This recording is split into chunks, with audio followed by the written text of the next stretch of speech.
ನಮಸ್ಕಾರ, ನಾನು ಪೂರ್ಣಿಮಾ. ಗುಡ್ಡದ ಪ್ರಕರಣ ಸಮಗ್ರ ತನಿಖೆಗೆ ಒತ್ತಾಯ. ನವಲಗುಂದ 2024ರ ಆಗಸ್ಟ್ ತಿಂಗಳಲ್ಲಿ ಸಲ್ಲಿಸಿದ ಗುಡ್ಡದ ಅಕ್ರಮ ಮೊಹರಂ ಪ್ರಕರಣಕ್ಕೆ ಸಂಬಂಧಿಸಿದಂತೆ ಇಲ್ಲಿಯವರೆಗೆ ತನಿಖೆ ನಡೆಯದಿರುವುದು ಹಲವಾರು ಅನುಮಾನಗಳಿಗೆ ಎಡೆಮಾಡಿಕೊಟ್ಟಿದೆ ಎಂದು ಆರ್ಟಿಐ ಕಾರ್ಯಕರ್ತ ಮಾಬುಸಾಬ್ ಯರಗುಪ್ಪಿ ಗಂಭೀರ ಆರೋಪ ಮಾಡಿದರು.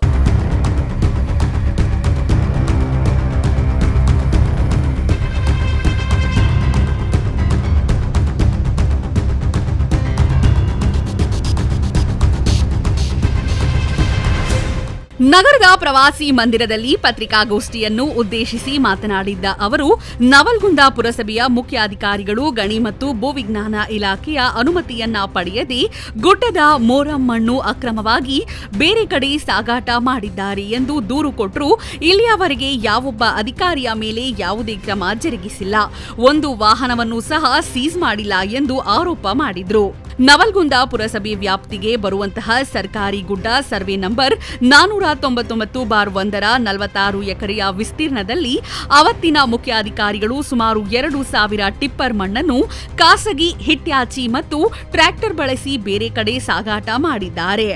ಗಣಿ ಮತ್ತು ಭೂವಿಜ್ಞಾನ ಇಲಾಖೆಯಿಂದ ಯಾವುದೇ ಅನುಮತಿಯನ್ನ ಪಡೆಯದೆ ಅಕ್ರಮವಾಗಿ ಗುಡ್ಡದ ಮೊಹರಂ ಮಣ್ಣು ಬಳಕೆ ಮಾಡುವುದರ ಮೂಲಕ ಸರ್ಕಾರದ ನಿಯಮಗಳನ್ನು ಗಾಳಿಗೆ ತೂರಿದ್ದಾರೆ ಎಂದರು. ಪುರಾತನ ಇತಿಹಾಸ ಹೊಂದಿರುವಂತಹ ನವಲಗುಂದ ಗುಡ್ಡದಲ್ಲಿ ಪುರಸಭೆ ಅಧಿಕಾರಿಗಳು ಗುಡ್ಡದ ಮೊಹರಂ ಮಣ್ಣನ್ನು ಅಕ್ರಮವಾಗಿ ಬೇರೆ ಕಡೆ ಸಾಗಿಸಿರುವ ಕುರಿತು ಜಿಲ್ಲಾಧಿಕಾರಿಗಳು ಹಾಗೂ ಗಣಿ ಮತ್ತು ಭೂವಿಜ್ಞಾನ ಇಲಾಖೆಯ ಉಪನಿರ್ದೇಶಕರು ಸಮಗ್ರ ತನಿಖೆ ನಡೆಸಿ ತಪ್ಪಿತಸ್ಥ ಅಧಿಕಾರಿಗಳ ಮೇಲೆ ಸೂಕ್ತ ಕಾನೂನು ಕ್ರಮ ಜರುಗಿಸದೇ ಇದ್ರೆ ನ್ಯಾಯಾಲಯದಲ್ಲಿ ಪ್ರಕರಣವನ್ನ ದಾಖಲಿಸುತ್ತೇನೆ ಎಂದು ಮಾಬುಸಾಬ ಯರಗುಪ್ಪಿ ತಿಳಿಸಿದರು. ಈ ಸಂದರ್ಭದಲ್ಲಿ ಮಲ್ಲಿಕಾರ್ಜುನ್ ಸ್ವಾಮಿ ಮಠಪತಿ ಉಪಸ್ಥಿತರಿದ್ದರು.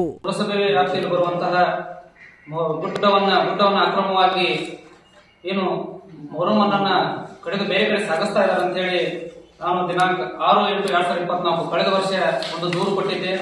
ಮಾನ್ಯ ಸರ್ಕಾರದ ಅಧೀನ ಕಾರ್ಯದರ್ಶಿ ಕೈಗಾರಿಕೆ ಇಲಾಖೆ, ಕರ್ನಾಟಕ ಸರ್ಕಾರ ಸಚಿವಾಲಯ ಮತ್ತು ಮಾನ್ಯ ನಿರ್ದೇಶಕರು ಗಣಿ ಮತ್ತು ಭೂವಿಜ್ಞಾನ ಇಲಾಖೆ ಖನಿಜ ಭವನ ಬೆಂಗಳೂರು ಇವರಿಗೆ ನಾನು ದೂರು ಕೊಟ್ಟ ಮೇಲೆ ಇವತ್ತಿನವರೆಗೂ ಕೂಡ ಕೇವಲ ಪತ್ರ ವ್ಯವಹಾರ ನಡೆದೈತಿ. ಅಲ್ಲಿರ್ತಕ್ಕಂತಹ ಗಣಿ ಮತ್ತು ಭೂವಿಜ್ಞಾನ ಇಲಾಖೆ ನಿರ್ದೇಶಕರು ಏನ್ ಮಾಡ್ತಾರಪ್ಪ ಅಂದ್ರೆ ಕೇವಲ ಪತ್ರ ವ್ಯವಹಾರ ಮಾಡ್ತಾರ. ಈಗ ಅವರು ದೂರು ಕೊಟ್ಟಾರ, ಆ ದೂರಿಗೆ ಸಂಬಂಧಿಸಿದಂಗ ನೀವು ಅವರು ತನಿಖೆ ಮಾಡಿ ವರದಿ ಕೊಡ್ರಿ ಅಂತ ಹೇಳ್ತಾರ. ಒಂದು ಇಲ್ಲಿ ಸ್ಪಷ್ಟ ಐತಿ, ಇಲ್ಲಿ ಮಾನ್ಯ ಜಿಲ್ಲೆಯ ಜಿಲ್ಲಾಧಿಕಾರಿಗಳು ಹಾಗೂ ಗಣಿ ಮತ್ತು ಭೂ ವಿಜ್ಞಾನಿಗಳು ಯಾವುದೇ ರೀತಿ ತನಿಖೆ ಮಾಡಿ ಹೊರಟಿಲ್ಲ. ಆಮೇಲೆ ನವಲಗುಂದ ಪುರಸಭೆ ವ್ಯಾಪ್ತಿಯಲ್ಲಿ ಬರ್ತಕ್ಕಂತಹ ಮೊಹರಂ ಗುಡ್ಡ ಏನು ಗುಡ್ಡ ಐತಿ 499/1 ಇದರ 46 ಎಕರೆ ವಿಸ್ತೀರ್ಣದಲ್ಲಿ ಇರ್ತಕ್ಕಂತಹ ಗುಡ್ಡದಲ್ಲಿ ಅಕ್ರಮವಾಗಿ 2,000ಕ್ಕಿಂತಲೂ ಹೆಚ್ಚು ಟಿಪ್ಪರ್ ಮಣ್ಣುಗಳನ್ನು ಸಾಗಿಸಿರುವಂತಹ ಹಲವಾರು ಅನುಮಾನಗಳಿದ್ದು ಆ ಕುರಿತು ನಾನು ಅವತ್ತ ದೂರು ಕೊಟ್ಟರೂ ಕೂಡ ಇಲ್ಲಿಯವರೆಗೆ ಅದರ ಒಂದು ಯಾವುದೇ ತನಿಖಾ ವರದಿ ನಡೆದಿಲ್ಲ. ಮುಖ್ಯವಾಗಿ ನಾವು ಇನ್ನೊಂದು ವಿಷಯ ಗಮನಿಸಿ, ನಾನು ದೂರು ಕೊಟ್ಟಿರುವಂತಹ 6/8/2024 ಅದಕ್ಕೆ ಅನುಮತಿ ಪುರಸಭೆಯವರಿಗೆ ಅನುಮತಿ ಯಾವಾಗ ಪಡಿತಾರಪ್ಪ ಅಂದ್ರೆ 18/9/2024 ಪಡಿತಾರ. ಅಂದ್ರೆ ನಾವು ದೂರು ಕೊಟ್ಟ ನಂತರ ಪುರಸಭೆಯವರು ಏನು ಗಣಿ ಮತ್ತು ಭೂವಿಜ್ಞಾನ ಇಲಾಖೆ ಅಂದ್ರೆ ನಾವು ಗುಡ್ಡವನ್ನು ಕಟ್ಟುತ್ತೇವೆ, ಗುಡ್ಡದ ಮೊಹರಂ ಮನೆಗೆ ಮಣ್ಣು ಸಾಗಾಟ ಮಾಡಕ್ ಅವ್ರಿಗೆ ಅವಕಾಶ ಕೊಡ್ತಾರೆ. ಇಲ್ಲಿ ಒಂದು ನಾವು ವಿಷಯ ಅರ್ಥ ಮಾಡ್ಕೋಬೇಕು. ನಾನು 6/8/2024 ದೂರು ಕೊಡ್ತೇನೆ. ಅಲ್ಲಿ ಒಂದು ದೂರಿಗೆ ಸಂಬಂಧಿಸಿದಂತೆ ಈ ಜಿಲ್ಲೆಯ ಗಣಿ ಮತ್ತು ಭೂವಿಜ್ಞಾನ ನಿರ್ದೇಶಕರು ಏನ್ ಮಾಡ್ತಾರ, ಒಂದು ತನಿಖೆ ಮಾಡಿದ ಇಲ್ಲಿ ಇಷ್ಟೆಲ್ಲ ಕೂಡ ಅಕ್ರಮವಾಗಿ ಮಣ್ಣು ಬೇರೆ ಕಡೆ ಸಾಗಾಟ ಮಾಡಿದ್ರು ಕೂಡ ಆ ಅಧಿಕಾರಿಗಳ ಮೇಲೆ ಕ್ರಮ ತಗೊಳ್ಳೋದು ಬಿಟ್ಟು ಅವ್ರು ಮತ್ತೊಂದಿಷ್ಟು ನೀವು ಗುಡ್ಡ ಹಾಕಿಪ್ಪ ಅನ್ನುವಂತಹದ್ದು ಏನೈತಿ ಇಲ್ಲಿ ಅವರು ಅನುಮತಿ ಕೊಡ್ತಾರ. ಹಾಗಾಗಿ ಜಿಲ್ಲೆಯ ಮಾನ್ಯ ಜಿಲ್ಲಾಧಿಕಾರಿಗಳಾಗಿರ್ಬೋದು ಮತ್ತು ಮಾನ್ಯ ಉಪನಿರ್ದೇಶಕರಾಗಿರ್ಬೋದು ಇವರು ಸರ್ಕಾರದ ಅಧೀನದಲ್ಲಿ ರಾಜಕಾರಣಿಗಳ ಒತ್ತಡದಲ್ಲಿ ಇವತ್ತು ಕೆಲಸ ಮಾಡ್ತಾ ಇದ್ದಾರೆ. ಜನಸಾಮಾನ್ಯರ ಪರವಾಗಿ, ಹೋರಾಟಗಾರರ ಪರವಾಗಿ ಯಾರು ಕೂಡ ಕೆಲಸ ಮಾಡ್ತಾ ಇಲ್ಲ. ಮುಖ್ಯವಾಗಿ ಗುಡ್ಡ ಇದು ನವಲಗುಂದದ ಒಂದು ಕಳಸ ಇದ್ದಂಗ ಇಲ್ಲಿ ನವಿಲುಗಳು ಕುಣಿದಿದ್ದು, ಹಾಗಾಗಿ ಅದನ್ನ ನಮ್ಮ ಊರಿಗೆ ಒಂದು ಪುರಾತನ ಹೆಸರು ಬಂದಿದೆ.